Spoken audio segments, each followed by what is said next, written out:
की 11वीं कक्षा की छात्रा आरती पुत्री आनंद गांव रीढ़ाव के नारी के लिए एक ऐसी कविता सुनाई जिसे सुनकर आपका रोम रोम खड़ा हो जाएगा। स्त्री हूँ मैं, स्त्री हूँ मैं, नारी हूँ मैं, कली हूँ फुलवारी हूँ।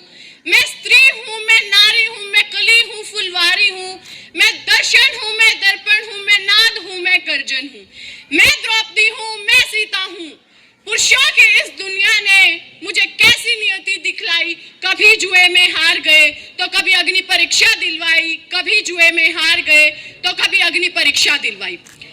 आज के इस युग में व पुराने युग में महिलाओं व पुरुषों के बीच काफी भेदभाव किया जाता था। महिलाओं को काफी हद तक दबाया जाता था। तो आज की हमारी लड़ाई, जी हाँ मेरी बहनों, मेरी सखियों व हम सब की माताओं, हमें अपनी लड़ाई खुद लड़नी होगी, क्योंकि हम सब कहते हैं कि अपना भारत बहुत आगे बढ़ गया है, बहुत तरक्की कर ली है।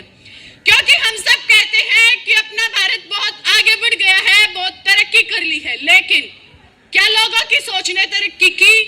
जी नहीं, बिल्कुल भी नहीं।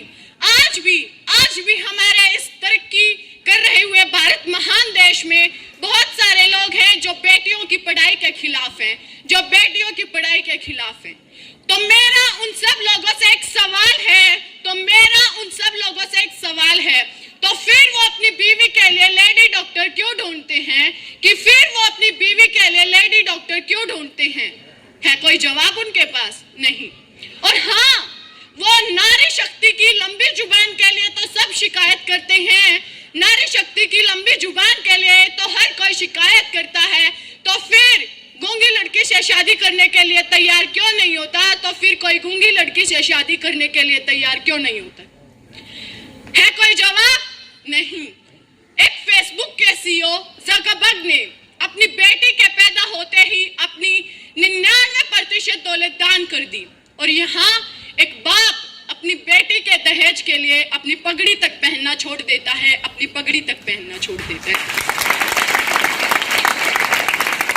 आज भी हमारे इस महान भारत देश में कई सालों तक बहुत सारे लोग TV, fridge, washing machine, sofa इत्यादि नहीं खरीदते। क्या आप लोगों को पता है क्यों? नहीं, क्योंकि मैं बताती हूँ। वो अपने बेटों की शादी का इंतजार करती हैं, और हम कहते हैं कि अपना भारत बहुत आगे बढ़ गया है, बहुत तरक्की कर ली है, लेकिन लोगों की सोच ने आज भी तरक्की नहीं की है। माँ ने रोक टोक लगाई तो मैंने उसे प्यार का नाम दे दिया। माँ ने रोक टोक लगाई तो मैंने उसे प्यार का नाम दे दिया। पिता ने बंदिशें लगाई तो मैंने उसे संस्कारों का नाम दे दिया। सास ने कहा बहू अपनी इच्छाओं को दबाओ, सास ने कहा बहू अपनी इच्छाओं को दबाओ, तो मैंने उसे परंपराओं का नाम दे दिया, ससुर ने घर को कैद खाना बना दिया, तो मैंने उसे अनुशासन का नाम दे दिया, पति ने थोप दी अपनी सारी इच्छाएं, अपने सारे सपने मुझ पर,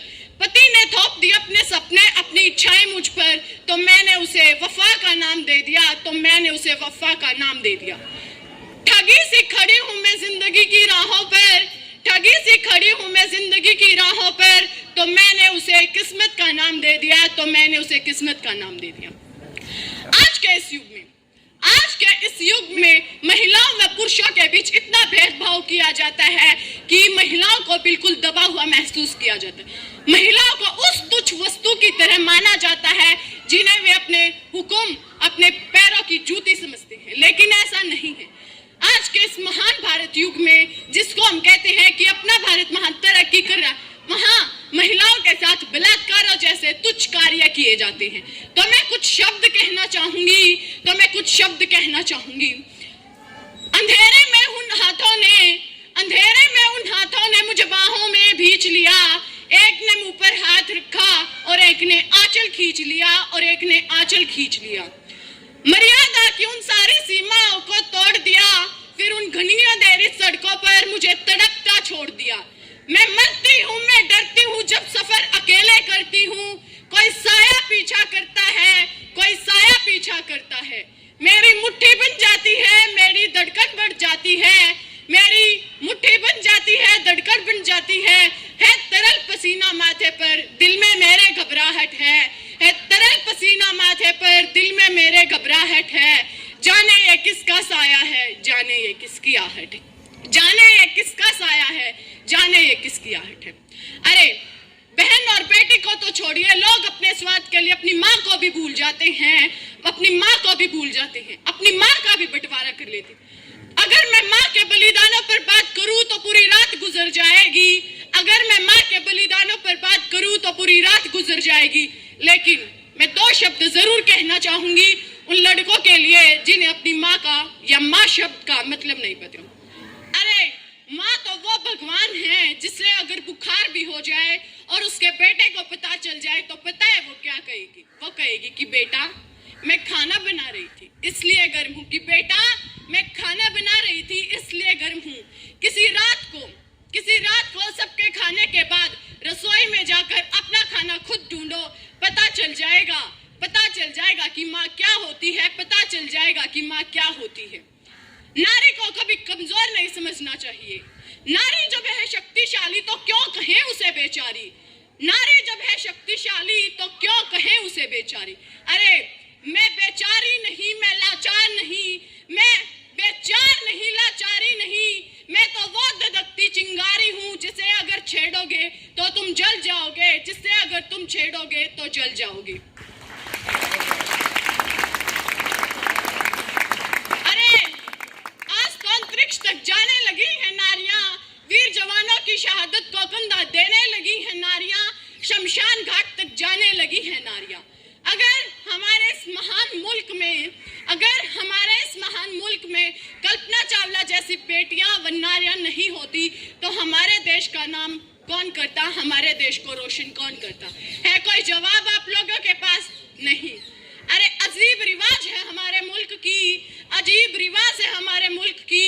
यहाँ नीयत आदमियों की खराब होती है और घूंघट औरतों का निकलवाते हैं, और घूंघट औरतों का निकलवाते हैं। अंत में मैं अपनी वाणी को विराम देते हुए कहना चाहूंगी कि यत्र नार्यस्तु पूज्यन्ते रमणते तत्र देवता, यत्र नार्यस्तु पूज्यन्ते रमणते तत्र देवता, अर्थात जहां नारियों का सम्मान होता है, जहां नारियों का सम्मान होता है वहीं देवता निवास करते हैं, वहीं देवता निवास करते हैं। And I think that women are foolish to think that they are equal to men, but I am foolish to think that women are foolish to think that they are equal to men, because they are always and first being superior to men and always being। अंत में मैं यही कहना चाहूंगी कि खुशियों की पेटी देता है, खुशियों की पेटी देता है, उसकी हथेली में जन्नत समेटी देता है, उसकी हथेली में जन्नत समेटी देता है। अरे तुम्हें मिल गई है तो जरा संभाल के रखो, तुम्हें मिल गई है तो संभाल के रखो, क्योंकि खुदा किस्मत वालों को ही बेटी देता है, क्योंकि खुदा किस्मत वालों को ही देता है। हरियाणा के सोनीपत जिले में बच्चों के भविष्य बनाने के लिए एक संगठन की बड़ी पहल। ये पहल जिला सोनीपत के गांव गोहना के ग्रामीणों ने शिक्षा के क्षेत्र में खुली प्रतियोगिता सक्षम संगठन के द्वारा की गई है। ग्रामीण सक्षम संगठन गोहना द्वारा राजकीय उच्च विद्यालय गोहना में 21 मार्च को एक इनामी प्रतियोगिता का आयोजन किया गया, जिसमें मुख्य अतिथि मोहन सिंह गहलावत रीढ़ाव पहुंचे और सभी विद्यार्थियों के उज्जवल भविष्य की कामना की और कहा कि ऐसी प्रतियोगिता समय समय पर करवाते रहना चाहिए। ये इनामी प्रतियोगिता जूनियर वर्ग में 15 से 20 वर्ष, सीनियर वर्ग में 20 से 25 वर्ष आयु के विद्यार्थियों के लिए रखी गई। इस प्रतियोगिता में लगभग 20 गांवों के 250 विद्यार्थियों ने हिस्सा लिया। विद्यार्थियों की इस खुली प्रतियोगिता में अंग्रेजी, मैथ, जनरल स्टडीज 20-20 नंबर की व रीजनिंग 15 नंबर और हिंदी व हरियाणा जनरल नॉलेज 10-10 नंबर और कर जनरल नॉलेज 5 नंबर की हुई। इस जूनियर वर्ग में 15 से 20 वर्ष की आयु के विद्यार्थियों इनाम जीतने वालों बच्चों में पहले नंबर पर गरिमा सोनीपत को 3100 रुपये व ट्रॉफी मिली। दूसरे नंबर पर परिणा को 2100 रुपये व ट्रॉफी मिली। तीसरे नंबर पर अनिका भट्ट गांव को 1100 रुपये व ट्रॉफी मिली। वही सीनियर वर्ग में 20 से 25 वर्ष की आयु के विद्यार्थियों इनाम जीतने वालों बच्चों में पहले नंबर पर मुस्कान गांव थाना कलां को 5100 रुपये व ट्रॉफी मिली। दूसरे नंबर पर संदेश गांव तिहाड़ मलिक को 3100 रुपये व ट्रॉफी मिली। तीसरे नंबर पर सागर थाना कलां को 2100 रुपये व ट्रॉफी मिली। इसके अलावा इस जूनियर व सीनियर वर्गों की प्रतियोगिता में 4 से 10वें नंबर पर रहे विद्यार्थियों को 500 रुपये इनाम के रूप में दिए गए। गुहना गांव के राजकीय उच्च विद्यालय में हुई इस प्रतियोगिता में क्षेत्र वासियों का पूरा सहयोग रहा। आज आप लोगों ने मुझे यहाँ बच्चों के रूबरू होने का मौका दिया, आपका धन्यवाद करता हूँ। बच्चों के बीच आने का सौभाग्य जो मुझे दिया है, मैं फिर आपका बार बार धन्यवाद करता हूँ, क्योंकि मैं अपने स्कूलों में हमेशा अपने बच्चों के बीच रहा हूँ। इनके अंदर एक कंपटीशन की भावना हम बार बार जगाते रहें, बच्चों को जागरूक करें, उनको शिक्षा का महत्व बताएं, उनको बताएं कि आप अपना भविष्य, अपने माँ बाप, अपना गांव, अपने देश का नाम रोशन अगर करना चाहते हैं तो ये माध्यम है शिक्षा। आज जो आपने कंपटीशन रखा है बच्चों के लिए, मैं समझता हूँ कि ये एक नींव है बच्चों के अंदर, कि जो एक खौफ है परीक्षा का, बच्चों को जो एक कई बार परीक्षा देने से पहले डर लगता है, उनके अंदर ऐसा नहीं है, कोई कमी नहीं होती है, बट वो एक डर होता है जिसमें भूल जाते हैं। एक माध्यम है जिसमें बच्चे जो उन्होंने खुशी अपने अपने खुले दिमाग से इसमें अपना जो याद किया है उसको लिखें, और अपने आप को जानने का भी मौका मिलता है कि मेरे अंदर कोई कमी नहीं है, मेरे अंदर कोई डर जो है उसको भूल जाए। जी बताओ सर, क्या नाम है आपका? नमस्कार जी, मेरा नाम निशांत गहलावत, गांव गुणा से। हमारा ये ग्रामीण सक्षम संगठन पिछले 6 महीने से कोरोना काल से ही बच्चों को जो वंचित बच्चे हैं उनको फ्री कोचिंग दे रहा है। हर क्षेत्र में जो भी सरकारी नौकरियों के फार्म निकलते हैं, और इसी की आगे बढ़ाते हुए इसी कदम को इस ग्रुप ने आज ये प्रतियोगिता परीक्षा आयोजित की, जिसमें 20 गाँव के 250 बच्चे आए थे, और उनमें हमने तकरीबन 20,000 का इनाम बांटा है 10-10 पोजीशन तक, और आगे भी हम इन बच्चों के लिए ऐसे ही करते रहेंगे। धन्यवाद। हमारे न्यूज़ चैनल हरियाणा लाइव 24 को सब्सक्राइब, लाइक, शेयर जरूर करें।